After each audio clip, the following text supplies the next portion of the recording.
What's up, guys? This is Arslan, and we are finally at the comic where Infernal Hulk fights the one above all. This has been a thing that's been coming for quite some time. So what this does is this initially picks up out in Cincinnati, Ohio, the Florida of the North, and that it picks up with the Avengers who are in some capacity trying to intervene with the Infernal Hulk. Now, for those of you guys who are out of the loop, I will fill you in here in a second, but we gotta set the stage here, right? And so that's where Iron Man just says, they're all bottlenecked on the bridge. We will not get a better chance than this. And so that's where Carol Danvers says, then here we go, right? This is gonna be a hard one.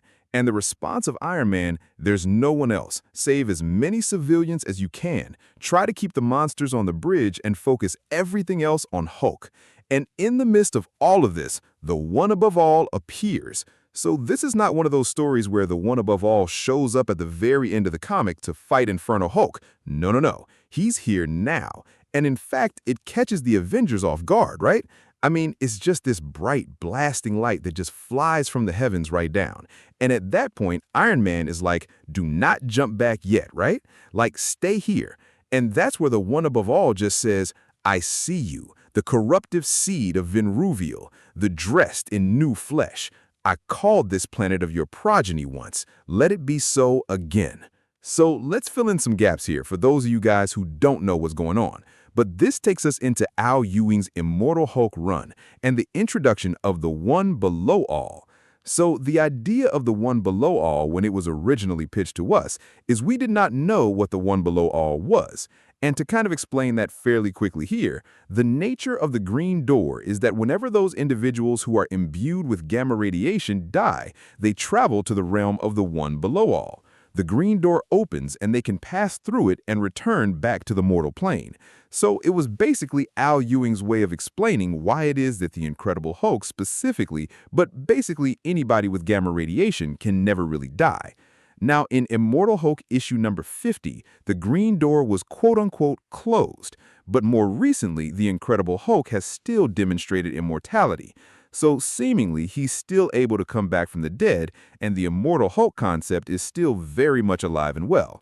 But over the course of Al Ewing's run, what we ended up learning was two things. The first is that the goal of the one below all was to actually bond to the Hulk and then basically go into what was going to be the new universe and just dominate everything. And in fact, we saw that play out, that the one below all in possession of the Hulk's body had wiped out all life across the universe, got there to the very end of things. I think it was Mr. Immortal who was there, because the one below all had killed Franklin Richards, who was supposed to survive to the end of the universe alongside Galactus. And that what ended up happening is that the one below all killed Mr. Immortal, bonded with the existence of the universe itself, and then was reborn into the new reality. That's what was supposed to happen. Ultimately, because of the actions of the Immortal Hulk. But by the end of the story, we ended up finding out that the one below all was the dark counterpart to the one above all. Now, how do you square that circle? Well, that takes us into Philip Kennedy Johnson's Incredible Hulk and Infernal Hulk run, specifically Incredible Hulk issues 1 through 3 and then 28 through 29 if you decide that you want to read it. What ends up happening here is that while all of creation basically exists at the hands of the one above all in one form or another, despite the fact that he is more or less a prime mover, the mother of horrors came into existence absent the one above all, meaning without the one above all's hand being involved in her creation, and she was seemingly equal to the one above all in power. Vinruvial was extremely powerful. And so what ends up going on is that Vinruvial, basically having a vendetta against the one above all, ends up hiding Earth from existence alongside herself. And then she spawns two offspring. The first was the eldest, which, as you would expect from her name, she's the oldest of the children. The second was Udru. Now, Udru was particularly important because the purpose of Udru's creation was to basically destroy the one above all. What ended up happening was that when the one above all realized that Earth was not there, shrouded in darkness, basically hidden from him, he couldn't figure out why. So he shows up to Earth with this spear made out of his own energy, cuts the Earth in half, and finds the Mother of Horrors hidden inside. And at that point, the Mother of Horrors essentially infected the one above all. And that's what led to the one below all forming or hulking out into the one below all during the fight between the one above all and Udru. Now, Udru was ultimately defeated. Eldest was defeated. The mother of horrors herself was demoralized with what was essentially the death of one of her children. And so, because of that, she refused to fight against the one above all. And so, what ends up happening is that while the eldest had scoured the world trying to find a way to bring the mother of horrors back, the eldest ended up bonding itself to the Incredible Hulk after removing the Bruce Banner persona physically. And we'll talk more about that here in a second. But that lands us into Philip Kennedy Johnson's Incredible Hulk run towards the end, and the Infernal Hulk run.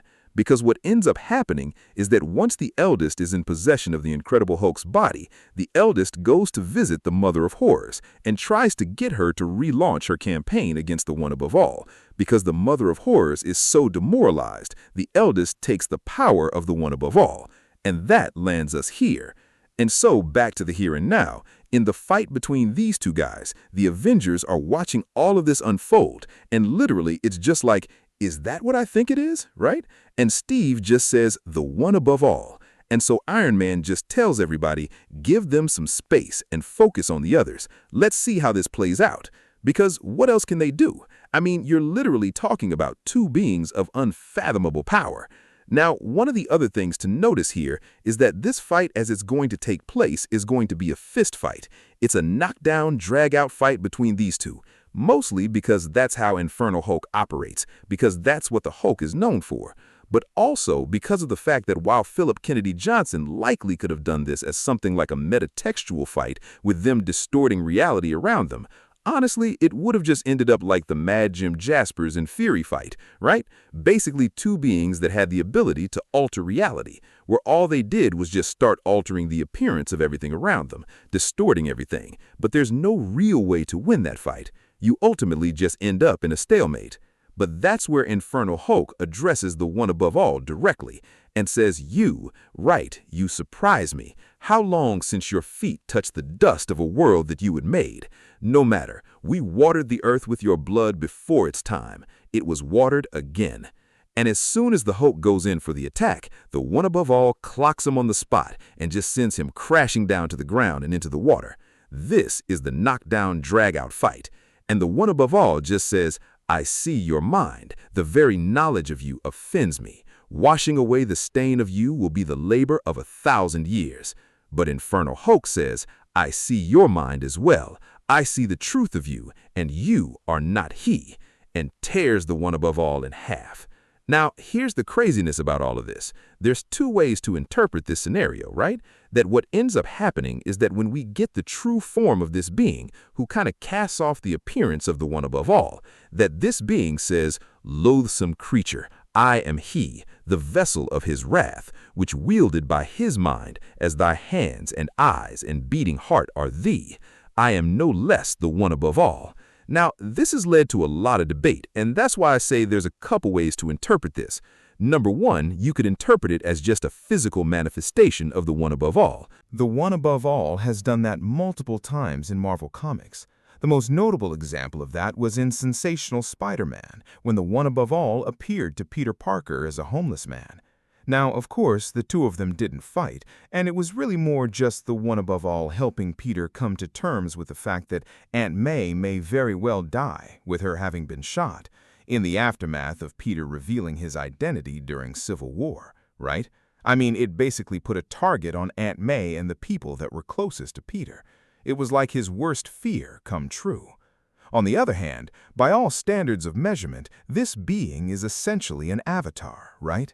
Now, some people would say that it's a vessel, but the reality here is that within Marvel.com, when you're talking about beings that channel the power of another being, which is to say they basically operate in the role that being would play whenever they appear to anybody, they're essentially an avatar.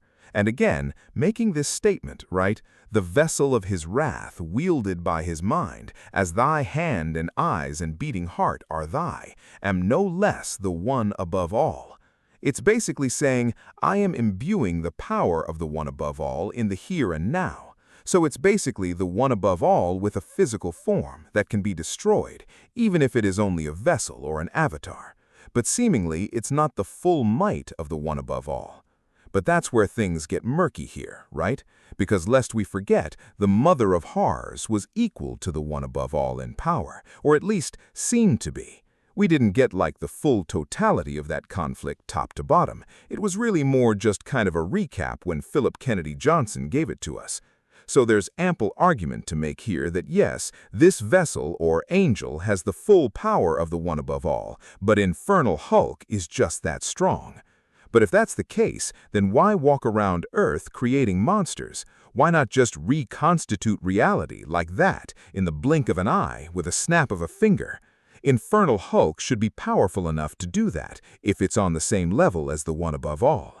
But that's where the Infernal Hulk, and hearing all of this, fires back and says, "You are a slave, the servant he sent to die in his place." But the response of this angel was, "Unclean thing, we are all his servants." And that's where Infernal Hulk doesn't care and smashes this guy anyway and just says, "Does he see you now, your pretty slaver, your beloved one above all?" And that's where the angel just responds, "He sees all." And Infernal Hulk just says, "Good," and in turn crushes this guy on the spot. And so in doing that, he just says, "Here is your slave tyrant. Keep your other slaves safe in the sky, lest mothers come for them as well." And so with the Avengers seeing this, right, that's where the statement's made, "Tony, can you see what happened up there?" And Tony's like, "Yeah, right, it did not go our way. But we do have one thing that we didn't have before, because now what they have is intelligence." But the question that has to be asked here is this. Now, this is only the first half of everything, right? There's still the other half of this story. But here's the question to ask. If the one above all did not appear here directly, why not? Because keep in mind, in the Storm comics, the war above all is currently unfolding. That's taking place as well. And we know from the Thor War storyline that the one above all is in some capacity directly involved and focusing on that. Now, technically, the war above all seems to have more to do with Mistress Death than with the one above all himself. But it's a cosmic entity war. If you're not reading Storm, you are drastically missing out. It's probably one of the best comics coming out of Marvel right now, right? It's absolutely phenomenal. But the bigger point is this. You end up switching over to Muncie, Indiana with Bruce Banner. And in fact, it's Bruce Banner speaking with Betty Ross, right? And so when he comes in and he greets her, he asks her, "Are you okay?" And she says, "Just thinking about the day, right? Poor Natty. Ricky told me tonight that Tommy's casket is empty. Did you know that? Right?" And Bruce is kind of taken aback by that. This is not the important part of the conversation, but it is worth kind of bringing in here for the sake of understanding where the two of them reside. And so Bruce just kind of says, "God, seriously?" And she says, "Hulk turned that army base to dust, Bruce. Those soldiers are just gone." And that's where Bruce just responds and says, "We're okay here, Betty. We're in the middle of nowhere. There is nothing here that the Hulk wants. We are safe." And Betty just kind of looks at him with almost a look of disgust or just complete and total shock. Because if there's any one thing that Bruce Banner should understand, it's this. He is never safe from the Hulk.